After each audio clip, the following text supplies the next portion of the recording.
Welcome to Forbes Newsroom. Joining me now is senior Forbes contributor Adam Minsky.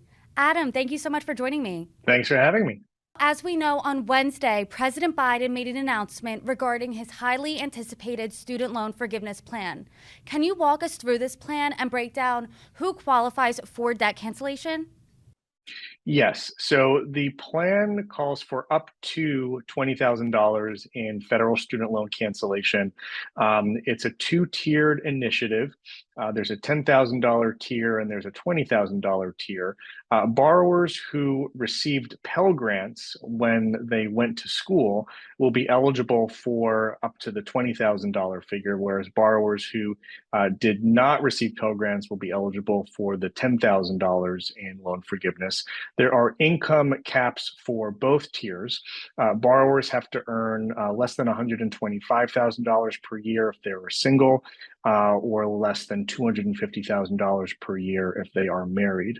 Borrowers with any government-held federal loans, including undergraduate loans, graduate loans, and also Parent Plus loans would qualify. There is some uncertainty about whether commercially held Pell program loans may qualify if consolidated. We're waiting for additional clarification and confirmation from the Department of Ed about that aspect of things. Can you expand on that tier system? Why is there a difference in debt cancellation based on if you received a Pell Grant or not?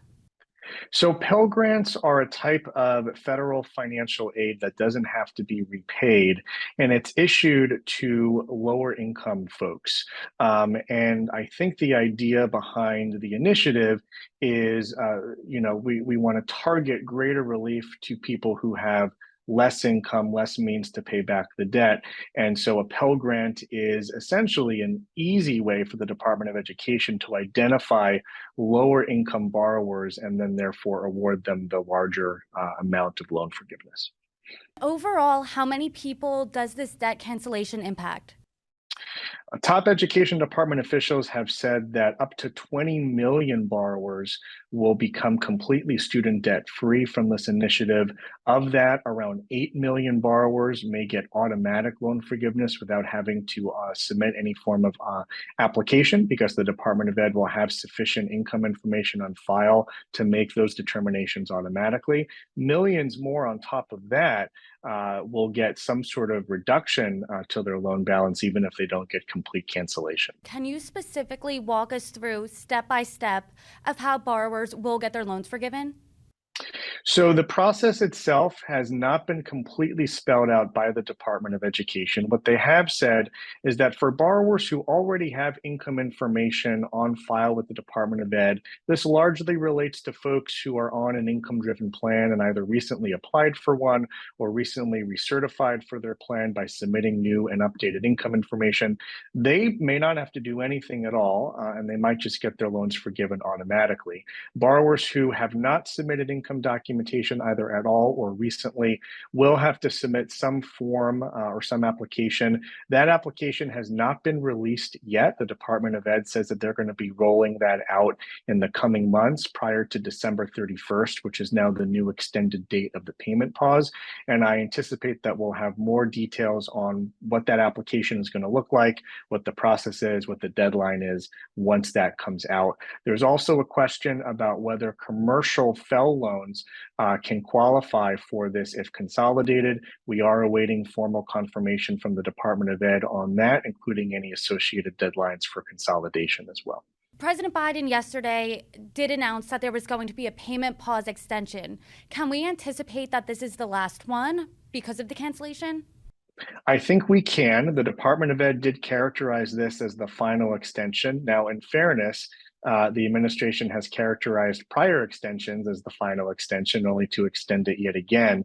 But I think restarting payments in conjunction with issuing broad student loan forgiveness is a way for the administration to essentially show that this is not going to significantly impact inflation, because if you turn on payments while canceling a certain amount of debt, there's certainly an economic argument that that effectively functions as a counterweight.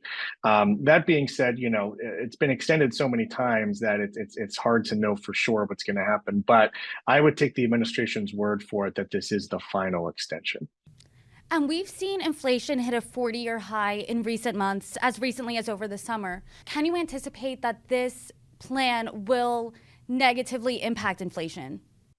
Well, I'm no economist, so my opinion may not carry much weight on that front. But there have been several studies that show that this should not dramatically impact inflation one way or another.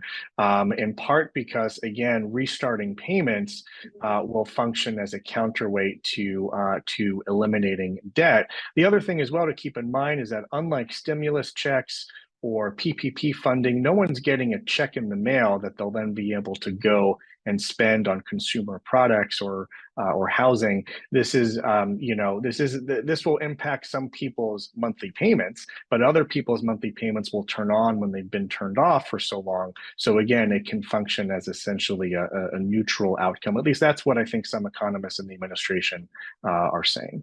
Can borrowers expect that this is a one-time cancellation, or can they expect future cancellations? Well, for right now, this is a one-time cancellation. I don't think that we should bank on there being anything in the future. That being said, we're going to probably wind up right back where we are today if we don't have more structural, lasting reforms to the student loan system and higher education financing in general. So if this is a one-time fix, I'm hoping that in the coming years, we'll see bigger structural reforms to hopefully prevent us from getting to nearly $2 trillion in outstanding student loan debt again in the future. Yesterday, President Biden said that his plan will help impact future borrowers. Can you explain how so? Yeah, so part of the plan involves the creation of a new income-driven repayment plan.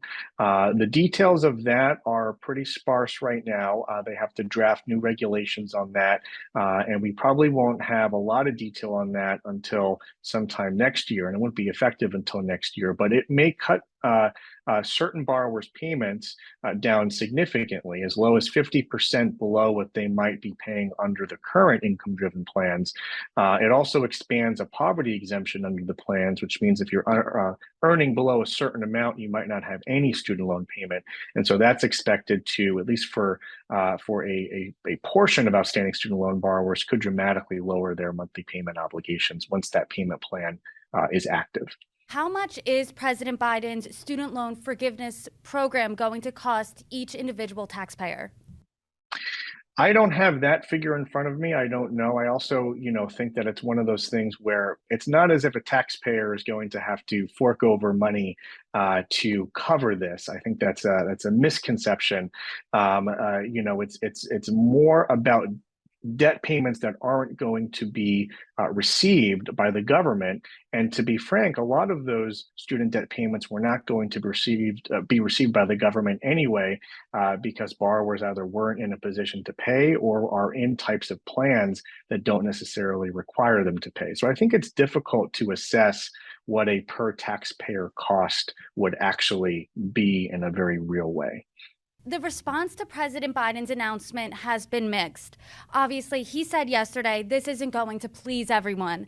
And why do you think some people think that this plan doesn't go far enough and others think that the debt relief is too far? Yeah, I mean, I think the responses have been kind of all over the place, understandably. There is a large cohort of folks who think that Biden really should have gone much further and canceled $50,000 or more in student loan debt, which is a figure that has been pushed by a lot of progressive activists, a lot of student loan borrower advocacy groups, and a lot of members of Congress on the Democratic side as well. The idea being $50,000 in debt cancellation would wipe out the student debt for the vast majority of borrowers and really fundamentally change people's lives in a way that dramatically exceeds what this initiative does. On the other hand, folks on the other side believe that we shouldn't be canceling debt for anyone, and that this, operates as a moral hazard to some extent, where folks will go into debt now with the expectation that at some point there'll be some sort of broad cancellation. I do think Biden was in a tough spot to some extent, and there's no way to make everyone happy. If he did nothing, there would be uproar. If he did $50,000 or more, there would be uproar. And people are having mixed reactions even to the $10,000 to $20,000 as well, with some people thinking it's great and some people thinking it doesn't go far enough and some people thinking it's too far. Do you think that this is a band-aid to a larger problem, which is college affordability, or do you think that this is somehow helping the college affordability? Yeah, it's one of these things where, again, I think that this will operate to fundamentally change millions of people's lives for the better, but it doesn't change the problem, right? It doesn't change the fact that we have a higher education financing system that is out of control, overly complex, sets up people to fail. And I think we really do need structural reforms. Now, the question is, if we're not getting those reforms now, should we or should we not be canceling people's debt? And I think that that's a debate that people are having right now over the dinner table and on Twitter. But ultimately, I'm hoping again that this isn't the end, but rather the beginning of broader reforms that we'll see to make college more affordable, and for people who do have student loans to make student debt repayment fairer and easier. Did the current administration have any plans to make college more affordable? They did. The Biden administration pushed hard for free community college to be included in Biden's Build Back Better agenda. But unfortunately, as we know, that agenda ultimately didn't pass Congress. It was not able to get through a very closely divided Senate. The result was the Inflation Reduction Act, which did a lot of, arguably good things for the country, including investing in clean energy.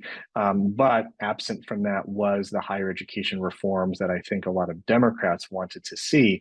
And so we'll have to, revisit that at some point and see if we can get a bill passed on that side of things. I know that some responses from people who have paid off their loans, they're saying that they don't think that this is fair because they paid their loans off. Is there any reimbursement for them? There is no reimbursement for them, and I completely understand, the frustration that comes with that. That being said, we don't decide to, not move forward and provide relief to people because people before didn't get that relief, right? Otherwise, we wouldn't have programs like Social Security, we wouldn't have programs like Medicare and Medicaid, we wouldn't be, trying to find cures for diseases because people had to suffer from those diseases in the past. So I hear the frustration, and I get it. But unfortunately, there is no relief for those people at this time. Do you think that the student loan forgiveness plan will cause tuition to rise to kind of conflate that $10,000? I honestly don't know if tuition is going to rise because, again, this isn't an ongoing program. This only impacts people who already took on the debt. We have no reason to believe that this is going to be a recurring phenomenon. That being said, tuition has been rising at rapid rates for a very long time, and I do think we need to do something to rein in those costs. Thank you so much, Adam Minsky. Thanks for having me.